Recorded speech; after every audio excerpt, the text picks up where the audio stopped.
Hi everyone, how are you all? I hope you all are fine. Welcome back in my new video. Today we will continue the chapter 11 class 12 alcohol, phenols and ether.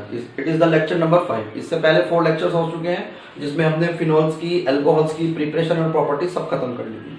Today we will start the new topic acidic character of phenols. Phenol का acidic character आज हमें discuss करना है. आपने last में देखा था कि फिनोल्स जो होता है that can react with the sodium metal and the NO gas. तो सोडियम मेटल से रिएक्शन करके हाइड्रोजन गैस रिलीज करता है. जो सब्सटेंस हाइड्रोजन रिलीज करेगा वही H2 गैस बना सकता है. It means phenol hydrogen provide कर रहे हैं. दूसरा था आपका phenol react with the NaOH. जो सब्सटेंस NaOH से रिएक्शन कर रहा है इट मींस वो एसिडिक नेचर होगा बिकॉज NaOH का नेचर तो होता है बेस. बेस के साथ कौन रिएक्ट करेगा? Acid. Therefore phenol is acidic in nature और दोनों केस में सोडियम फिनॉक्साइड बन रहा था. ठीक है ना. Basically, phenol are acidic in nature. It is due to the presence of the sp2 hybridization character of carbon atom. ये carbon atom sp2 hybridised carbon atom है और ये जो फिनाइल रिंग है आपका it behaves as a electron withdrawing group और electron withdrawing group की तरह बिहेव करता है. ये इलेक्ट्रॉन जो रेजोनेंस में इन्वॉल्व हो जाते हैं एज फॉलोज. जैसे हमने बनाए हुए हैं. रेजोनेंस में इन्वॉल्व होने से क्या होता है कि बेसिकली जो भी चीज रेजोनेंस शो करती है दैट बिकम्स मोर स्टेबल. तो ये इलेक्ट्रॉन विड्रॉ हो जाते हैं, OH बॉन्ड वीक हो जाता है, हाइड्रोजन इजीली रिलीज हो जाते हैं. रेजोनेंस बनाने का तरीका देख लीजिए आप. This electron pair move towards this atom, carbon atom and oxygen atom, and this pi electron goes to the next carbon atom. Electron pair आ गया नेगेटिव चार्ज. जहां से इलेक्ट्रॉन चले वहां पॉजिटिव चार्ज, जहां पर आए वहां पर negative charge. Similarly this pi electrons goes to the next carbon atom and these electrons goes to the between two carbon atoms forming the pi bond and this electron becomes as a lone pair. Negative charge again same positive charge.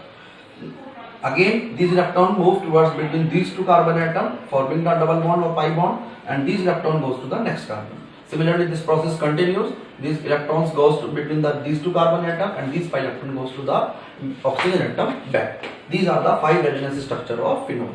The substance which shows phenol are acidic, which shows resonance are acidic in nature. These are more acidic than the alcohols and water. Alcohol से भी और water से भी more acidic होते हैं. जैसे alcohol था because alcohol on dissociation gives alkoxide ion which is not stabilized by resonance. वो resonance के through stabilize नहीं होता.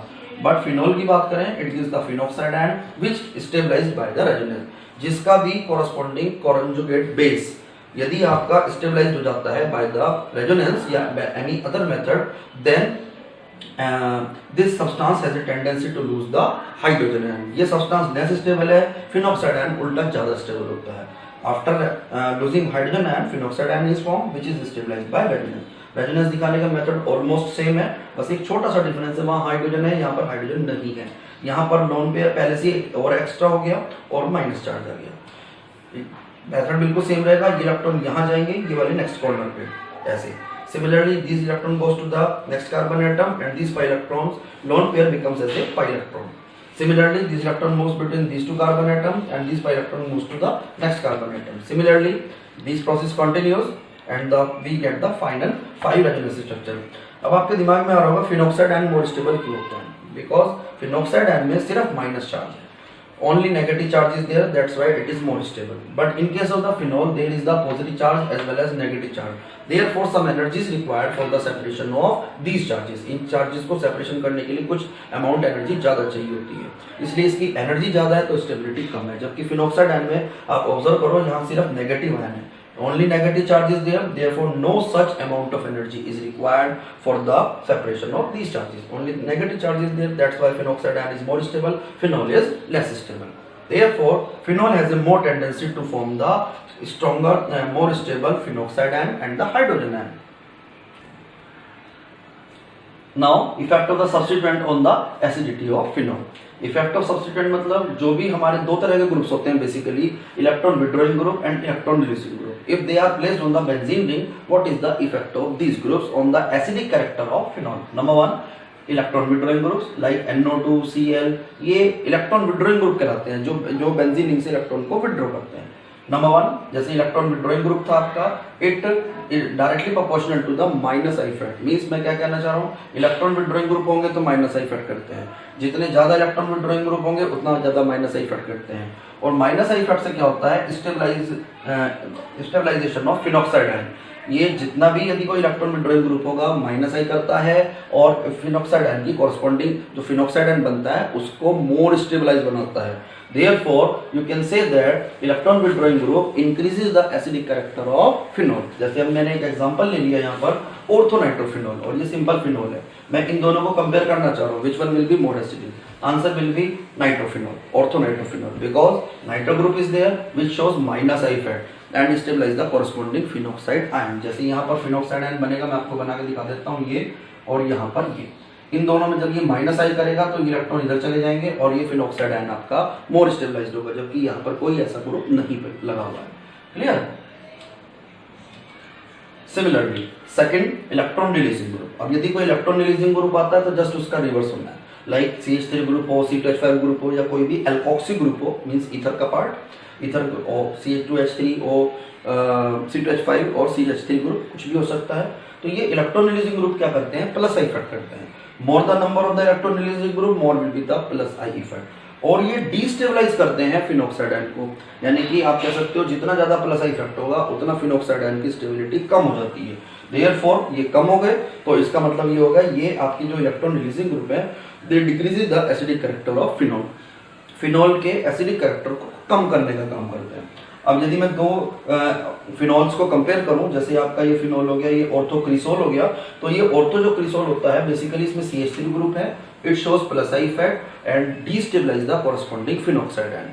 कॉरस्पॉन्डिंग फिनॉक्साइड आयन यहाँ के अकॉर्डिंग मैं आपको बता दूं ये वाला बनेगा और यहाँ पर ये है, ये ग्रुप प्लस आई कर रहा है जिसकी वजह से बेंजीन पे इलेक्ट्रॉन जाएंगे और ऑक्सीजन पे इंक्रीज होंगे, और ऑक्सीजन पे यदि इलेक्ट्रॉन डेंसिटी इंक्रीज होगी तो उसकी स्टेबिलिटी कम हो जाएगी फिनॉक्साइड आयन की, जबकि इसमें ऐसा कोई ग्रुप है ही नहीं। क्लियर? इसलिए ध्यान रखना है यदि कोई इलेक्ट्रॉन रिलीजिंग ग्रुप आता है तो वो फिनॉल के एसिडिक कैरेक्टर को कम करता है, इलेक्ट्रॉन विड्रॉइंग ग्रुप आता है तो एसिडिक कैरेक्टर ऑफ फिनॉल को इंक्रीज करने का काम करता है। क्लियर हुई बात? अब यदि सपोज करो यहाँ पर एक NO2 की बजाय 2 NO2 हो जाए, 3 NO2 हो जाए या Cl ग्रुप का नंबर बढ़ जाए तो ये ज्यादातर क्या करते हैं? एसिडिक कैरेक्टर ऑफ फिनॉल को इंक्रीज कर देते हैं और भी ज्यादा। यदि इसी तरह से मैं CH3 ग्रुप का नंबर बढ़ाऊंगा तो एसिडिक कैरेक्टर फिनॉल का कम हो जाएगा। This is the acidic character of phenol. इसमें मेन बात है रेजोनेंस। रेजोनेंस को बहुत अच्छे से समझिए, बहुत अच्छे से प्रैक्टिस कीजिए इसको।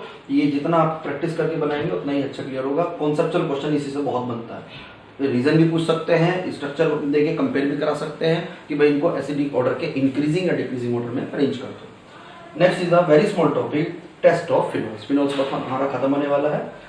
2-3 टेस्ट इसके लिए आप कर सकते हो। Most common test is the FeCl3 test. इसमें क्या करते हैं हम, जितने भी फिनॉल्स होते हैं they react with the FeCl3 to form the coloured complex, और जनरली वो वॉयलेट कलर का कॉम्प्लेक्स बनता है। वॉयलेट कहते हैं बैंगनी कलर, बिल्कुल बैंगन जैसा कलर, डार्क ब्लू कह सकते हो आप, बहुत ज्यादा डार्क ब्लू, उस तरह का वॉयलेट कलर का कॉम्प्लेक्स बनता है। जो भी वॉयलेट कलर कॉम्प्लेक्स बना रहा है इट मींस वो आपका फिनॉल है। क्लियर? फिनॉल्स में यदि आपका जैसे मिथॉक्सीफिनॉल ये आ गया, ऑर्थोक्रिसोल या नाइट्रोफिनॉल, तो वॉयलेट कलर नहीं आता, फिर चेंज हो जाता है कलर, रेड भी हो सकता है, ब्लू भी हो सकता है। मींस वॉयलेट आ रहा तो सिंपल फिनॉल है, और यदि कोई सब्स्टिट्यूटेड फिनॉल है तो उसमें कलर चेंज हो जाता है। Second is the bromine water test. Bromine water test में समझिए क्या होना है।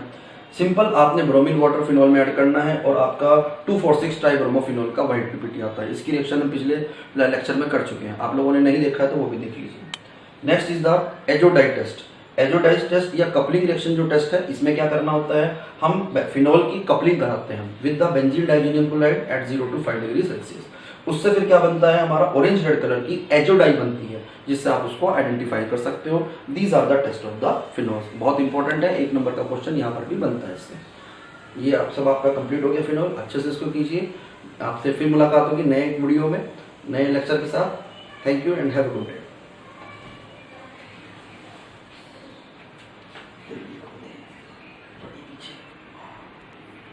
मेरी वीडियो को ज़्यादा से ज़्यादा लाइक कीजिए, अपने फ्रेंड्स को शेयर कीजिए, और चैनल को सब्सक्राइब नहीं किया है तो सब्सक्राइब भी कीजिए। All the best.